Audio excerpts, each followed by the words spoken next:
What's going on, everybody? Welcome back to the channel. Today, gonna do a little something different on the channel. We are in full offseason mode, full NFL draft, free agency mode over here, trying to crank out a bunch of content for you guys, just going over some of the potential moves that the Steelers could make over the next couple of months. Today, we're going to talk about receivers. We know that the Steelers are going to add a receiver at some point in the offseason. We're going to start off with talking about kind of what's on the roster, and then I'm going to highlight a couple players that I've kind of put together on a short list of guys to potentially watch for, guys that I think make sense for what they could be after in terms of adding to the room. So, Arthur Smith comes over, new offensive coordinator. When he was in Atlanta, they were dead last in 11 personnel usage. Last season, they only used three wide receiver sets on 11% of their snaps. So the need for a receiver probably goes down the priority board for the Steelers this offseason just because of the system that they're going to be running. It's probably not going to be a lot of spread, a lot of 3 and 4 wide receiver sets, right? So we know that. So having said that, though, you really still need to be 4 deep at the receiver position across the NFL. The Steelers have some really good players already at that position. George Pickens, Deontay Johnson. I think we all know about those guys. I think a proven 1-2 punch that give you a lot of interesting kind of cohesive skill sets. They complement each other, I think, really well. Calvin Austin the third, being a kind of a gadget, kind of specialty type of player. But I still think that they need like one more piece to kind of add to that room. Now, before we get into some of the free agency targets, also want to bring up just the cap. The Steelers, as of right now, according to Over the Cap, they're about $6 million over the projected salary cap. Now, that does not include a likely release for Allen Robinson, who, the Steelers are going to save a significant amount of money. If he's let go, it's about $10 million. So I think that we probably are all in agreement that, despite Robinson's efforts, as a blocker last season, doing pretty well in that regard, they're probably going to want to bring somebody in that, adds a little more receiving upside, especially at that price point. So, George Pickens, Calvin Austin, still in the rookie deals, cheap. Deontay Johnson, he is entering the final year of his contract. And I think that is a kind of under-discussed factor in all of this stuff this offseason. But as of right now, we expect those 3 guys to be in the room. So it's not like the Steelers they're not going to go out and sign Mike Evans or Calvin Ridley, any of those type of guys. They're not going to be shopping in that category of receivers, but there's still some guys out there on the market that I think could really help them. So let's get into the options now. So the first guy, I kind of tiered these in terms of like likelihood and also price point. So we're going to talk about 3 guys. So behind door number 1, we're going to talk about Josh Reynolds, former Los Angeles Ram, former Detroit Lion. Reynolds is a really interesting player to me. Just kind of the scouting report. A little bit on Reynolds, 6'3", 195 pounds, really big-bodied receiver. Like I said, he's been around for a little bit. He was the Lions' kind of number 2 receiver, kind of number 3 weapon on offense last season behind Amon-Ra St. Brown and Sam Laporta. Had a really nice season, a career high in terms of across the board. Receiving yards, 740 yards, 6 touchdowns, including the playoffs. He has inside and outside versatility. So he's kind of a prototypical Z when he plays on the outside. A lot of those condensed split looks kind of apply in Detroit as well, similar to Arthur Smith's system. So I like the fact that he can play inside and outside. Bigger frame guy, obviously, shows a lot of effort in the blocking department. They asked him to do a lot of different stuff in terms of when they wanted their run game, particularly to get out to the perimeter. He shows no fear in that. And I think that if you're looking for a potential Allen Robinson replacement or something that I think Arthur Smith prioritizes a lot with his receivers, he likes those bigger body guys. You think about the guys that he had in Tennessee, A.J. Brown, Corey Davis, guys like that, even guys that they drafted high in Atlanta, like a guy like Drake London, those type of body types. I think that he kind of gravitates a little bit towards that. And he also prioritizes the run game. New wide receivers coach has said the same thing. They want to get tougher on the outside. I think Josh Reynolds is a guy that allows them to do that. Just some other stuff for him. I think he's a good route runner for his size. He's not necessarily a blazer, but you ask this guy to go over the middle. He can run digs, posts, slants, very comfortable catching the ball away from his frame. I like that a lot. So Josh Reynolds, really good player, unrestricted free agent. One of the things that I liked about him when I was just kind of, I watched a couple clips of some targets today and then just going through some stats.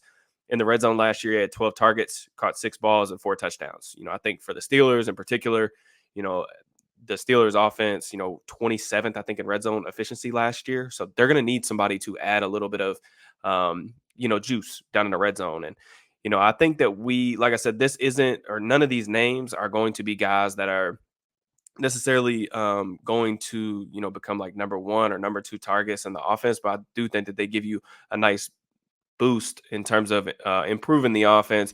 I think the Steelers are more than likely going to run it back with Kenny Pickett and probably bring in a veteran as kind of insurance, whether that's a guy like Ryan Tannehill, which I think is the most likely option.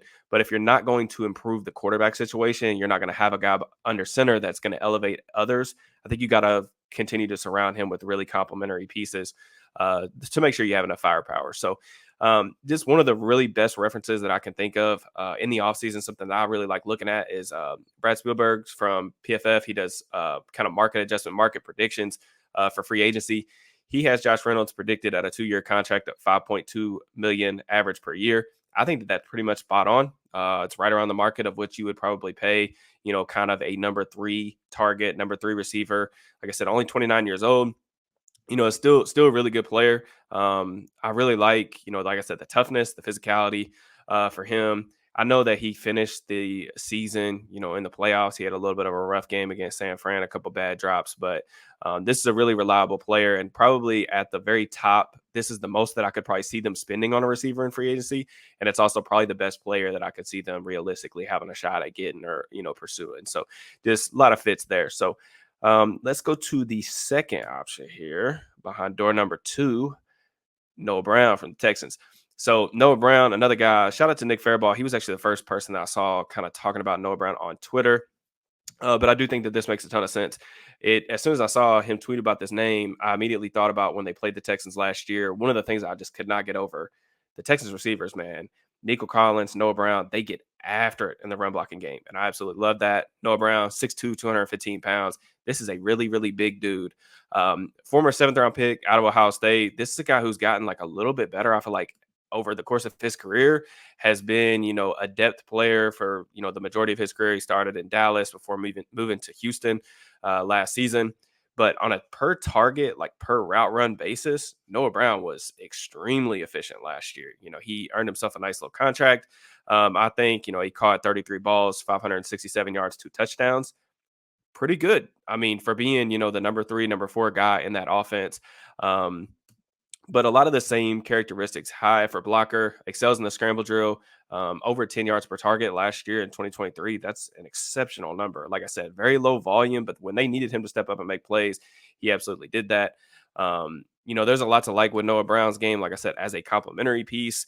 One of the things I like, again, the toughness. I think he transitions well from a receiver to a runner. You'll see some nice yards after the catch plays. Like I said, just a really high effort player. And being a 7th-round pick, even from Ohio State, like I don't know that those guys would often be classified as underdog players.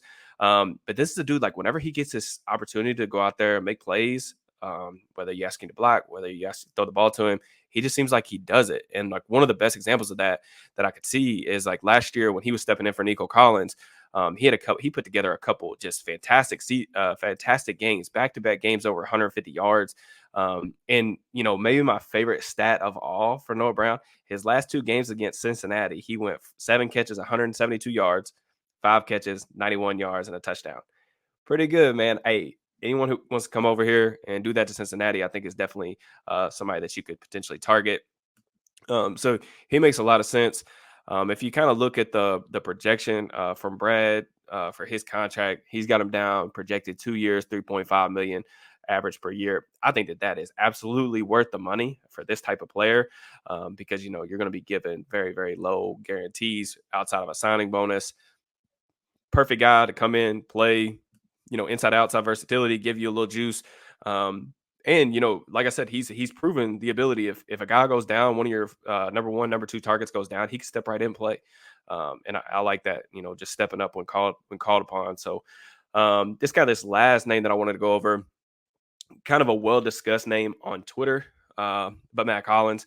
A lot of familiarity here, right? Mack Hollins played in Atlanta with Arthur Smith, so there's some familiarity there. I just kind of looked, browsed for some quotes, and it seemed like Arthur Smith was a pretty big fan of his. But Hollins, 6'4", 220 pounds, mostly a Z receiver. I think of him mostly as like trying to stretch the field vertically. That's really what he does best. But Atlanta, like when I've spent a ton of time just watching the offensive scheme, kind of how Arthur Smith likes to construct his offense. They use Mack Hollins in some creative ways as a blocker. So I think that his physicality, his size, definitely does play a part in that. Hollins has outstanding length. He is very good in contested catch situations.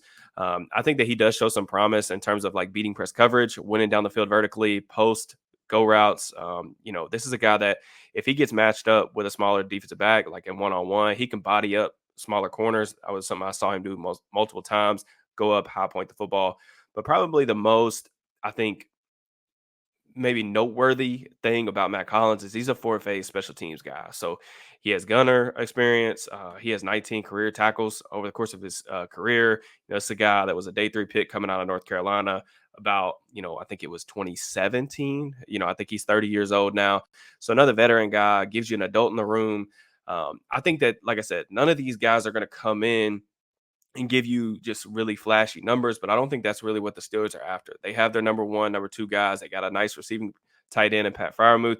You just want another complementary or auxiliary piece to add to the offense to help boost some of those points per game totals and give you some nice depth just in case some guys go down with injuries. You deal with any of that stuff over the course of the season. So you guys let me know. Let me know if any of these three targets are guys that you'd like to see the Steelers pursue and free agency. Obviously, we got the draft as well. The Steelers do have some draft capital to work with. Obviously, we can go over different needs, different guys in the draft as well. I've mentioned some of those names that I like from a draft perspective on previous Q&A videos on my channel. So if you guys are interested in that, y'all can go back and watch those. Let me know if y'all like the format of the video. If y'all want to see me do more free agency content like this, maybe go over some names that I would like to see the Steelers pursue. As always, appreciate you guys for listening. Like, subscribe, comment, turn on notifications. All that stuff is greatly appreciated. And I will holler at you guys next time. Peace and love.